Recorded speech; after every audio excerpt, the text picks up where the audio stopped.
Come back and take their seats. I'd like to begin the second piece of the program.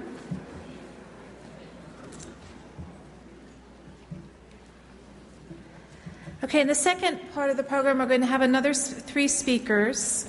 And we're going to be starting out with Professor Bullard on the theme of environmental justice. And for those of you who are new to the University of Michigan, one thing to recognize is that the first Environmental Justice Conference was actually held here by the School of Natural Resources and the Environment at Michigan.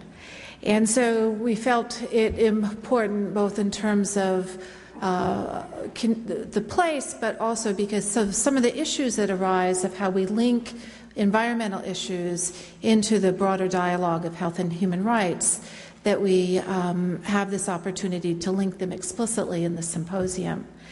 And so I'm very happy to welcome for our first speaker in our second panel, Dr. Robert Bullard, who is the Edmund Asa Ware Distinguished Professor of Sociology and Director of the Environmental Justice Resource Center at Clark Atlanta University. He is often called the father of environmental justice, and so we're very honored to have you with us here today. He's the author of 15 books, which was, I was looking at this, the number he's written in the last 5 years puts us all to shame. And perhaps you can give us pointers there, including The Quest for Environmental Justice, Human Rights, and the Politics of Pollution in 2005, and Race, Place, and Environmental Justice after Hurricane Katrina, Struggles to Reclaim, Rebuild, and Revitalize New Orleans and the Gulf Coast in 2009. And I'm surely we'll be looking to the sequel of how to do it once again.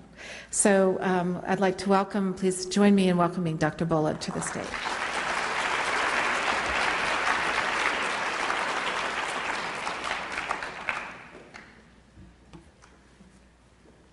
Good morning. I'm a sociologist by training, and I'm an environmental sociologist, and I'm proud to say that I am an environmentalist. I'm pleased to be here at the University of Michigan. As was previously stated, the University of Michigan held the first environmental justice conference at the university, and set the tone for a lot of that work. And my colleague, Dr. Paul Mohai, is sitting in the audience, and he was one of the organizers of that conference, along with Professor Bunyan Bryant. The Quest for Environmental Justice, Human Rights, and the Politics of Pollution. In doing this work, what I have tried to do is connect the dots. And looking at how we define environment. The environment is everything. It's where we live, work, play, worship, go to school, as well as the physical and natural world. And if we look at the 15 books that I've written, it's one book, but don't tell anybody. It's all about health. It's all about justice. It's all about civil rights, and it's all about human rights. If we look at the dominant environmental protection paradigm, basically that paradigm is severely flawed. It exploits vulnerable populations, trade humans, health for profits, concentrates on poverty and pollution, and it does a lot of things instead of prevention, instead of looking at ways of building precaution into that framework. And so in looking at health and environment through a racial equity and a human rights lens, it's very easy to do that, because when we talk about this whole idea of life, liberty, and the pursuit of happiness, we talk about the right to clean air, clean water, clean land. Most of us don't wake up one day and say, I'm not going to breathe on Thursday. This is something that is basic to our being.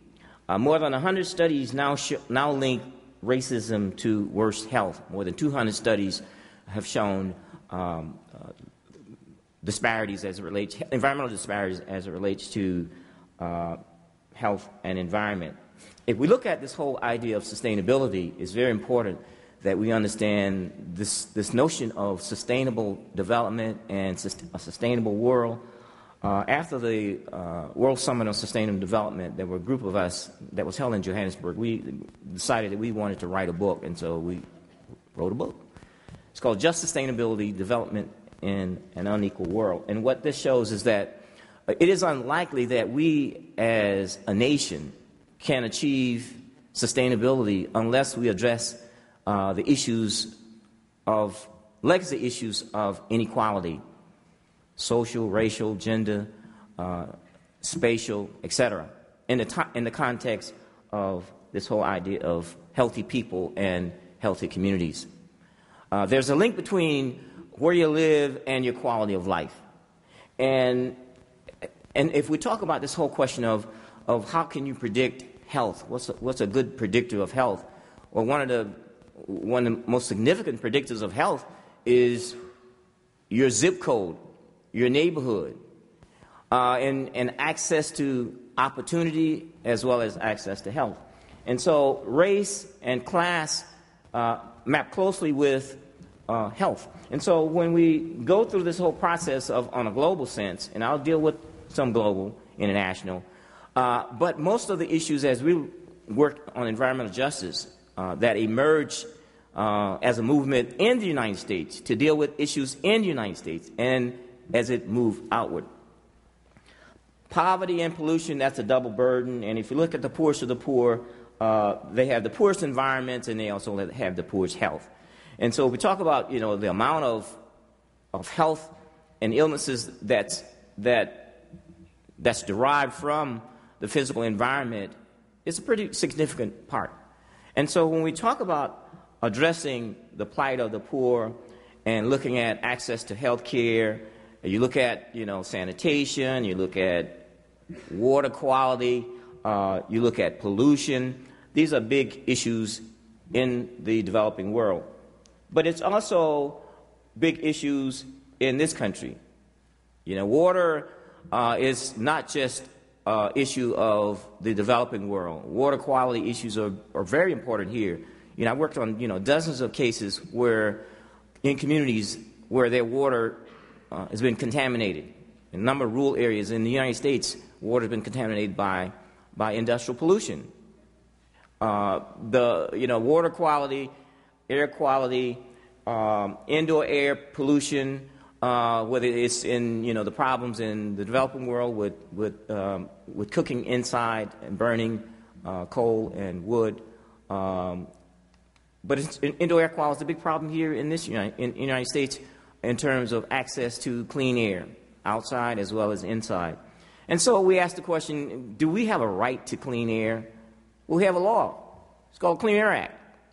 And so when we talk about the sources of pollution, but how much should it cost to get a right enforced?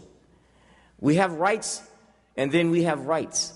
The idea that all communities are created equal and that the geography of pollution is randomly distributed. Pollution is not randomly distributed. There are some communities that are more equal than others. And it's not by accident that people of color basically live in the most polluted cities, metropolitan regions in the country. And this is not a sexy topic, but it's real. And there are some people who still are in denial about whether or not there are special populations that are at special risk. And so we look at the state of the air 2010. There's a lot of people that are impacted by air quality and ground level ozone, and much of it is caused by us, whether it's our automobiles or whether it's our factories, etc. And so we have lots of data showing where the hot spots are. We know who the vulnerable populations are, and it's mostly children, little adults. We know what the health effects are. We know that rising asthma rates is at epidemic proportion. We know which populations are at a greater risk in terms of our general population. And so we ask the question, the right to breathe versus the right to pollute. So that in many cases, it's us. We know that cars give us liberty, and being in Michigan, where they used to make cars, but cars give us something else. They give us liberty, but they also give us death. And we know that transportation-induced pollution creates lots of problems. And so when we go to this whole idea of funding roads versus transit, roads provide universal access for those people who have cars, but transit, on the other hand, is not universal, and there are some places where transit systems are inadequate. Detroit is the only major metropolitan area that does not have a regional transit system. It has 2 bus systems that are not interconnected. We know that there are great gains in having more access. As the price of gasoline goes up, General Motors, we talk about building green cars. We're getting there, but we're not there yet. And so when we talk about this whole idea of follow the dollars, you follow the dollars and you know who's important. We're building more cars, more roads, fleets to hell, roads to hell, highways to hell, bridges to hell. We're going to hell. So when we deal with these issues, we have to grow smarter and healthier in terms of what we do. And we have to grow healthy homes. We also have to understand that there are benefits, health benefits, by doing it smarter. Fixing 6 schools. I mean, is it a human rights issue for our kids to say, oh, everybody has a right to education, but you have a right to education, but that doesn't mean that you have to have a school that's not built on top of a Superfund site, or a school that has all kinds of sanitation problems and health problems.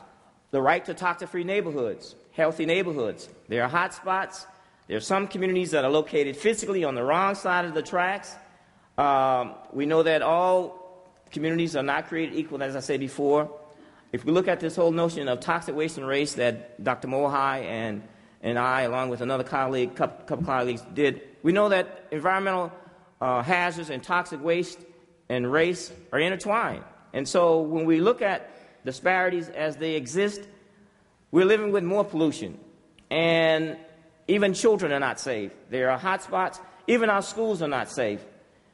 If you track the pollution from the industry to the community, I mean, we can put labels on who the 100 hot spots are in terms of industries. The toxic 100. The right to clean energy. We know where the dirty dozens are. Dirty power plants and children. We're talking about the most vulnerable population. Mercury poisoning, pollution, living on the fence line with dirty industry. We go to Nigeria and look at what's happening in the Niger Delta and oil spills, and then we come back home in Cancer Alley and look at what's happening with, not going to call any name, but the initials are BP. What's happening in the Gulf? Human rights tragedy, a toxic experiment in terms of what's going on down there. Human health violations, workers not allowed to put on respirators, not allowed to protect themselves in terms of the spill, what it has caused, in terms of the most population that's impacted. The same population that was disproportionately impacted by Hurricane Katrina are the same communities that are disproportionately impacted by the BP spill. The waste is cleaned up from the BP spill, tons and tons of waste. Where is it going? It's going into 9 landfills. The 9 landfills where they are, people of color make up 26% of the population in the coastal counties, but 60% of the waste is going into communities of color from the BP spill. Here's an experiment in Mossville. They've taken it to the Human Rights Commission, and people are saying all these disasters that oftentimes people want to say it's an act of God. These are human-made, human-induced disasters, and the vulnerability is a result of oftentimes discrimination and problems resulting from negligence and from building construction, from drilling and taking oil. This is Katrina. There's one picture that I'm going to leave you with. After billions